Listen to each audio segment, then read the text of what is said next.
A kind day to you all, I'm Kinsmark, and this is another Fallout 4 mod spotlight for Institute Power Armor from an incredibly underappreciated Japanese modder called M150, adding a completely custom set of I-01 power armor to a respawning chest on the roof of Fort Hagen.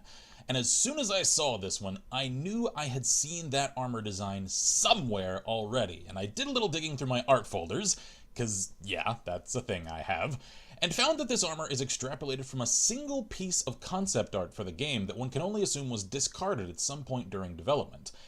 And then confirmed that as I finished reading the mod description, where it spells that out. I could probably have just read that first. Anyway, the mod includes a full suit sans helmet, each piece's stats coming in at the same level as that of T60 armor, making it slightly less protective than a full suit of the latter, considering that it's got one less piece's worth of stats to layer on. One can also modify each of the pieces as one could an ordinary suit of power armor at a station. Lining mods for each piece include marks 1 through 6. One can change the headlamp, which technically speaking is actually attached to the torso piece's color, including normal, blue, bright, purple, and red tactical. As for the torso, one can give it emergency protocols, motion assist, servos, a kinetic module, Tesla coils, a blood cleanser, core assembly, a medic pump, reactive plates, a stealth buoy, a jetpack, a targeting HUD, an internal database, rad scrubbers, recon sensors, a sensor array, and a VATS matrix overlay. As for the arms, one can give them rusty knuckles, optimized bracers, Tesla bracers, a stealth buoy, or hydraulic bracers. And finally, one can modify the legs with kinetic servos, calibrated shocks, explosive vents, optimized servos, or overdrive servos. And as far as I know, one can't paint it.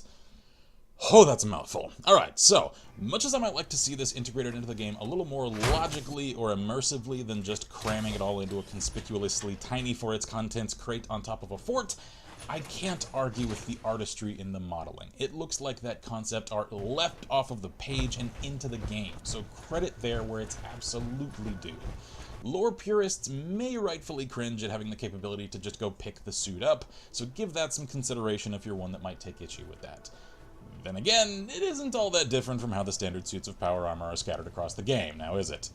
I can't say much more about it that isn't already self-evident. It looks great, it fits the setting, isn't stupidly powerful, and helps to fill out the art team's original vision of the Commonwealth and its contents just a little more than they could realize in the final release of the game itself. And I love that kind of thing.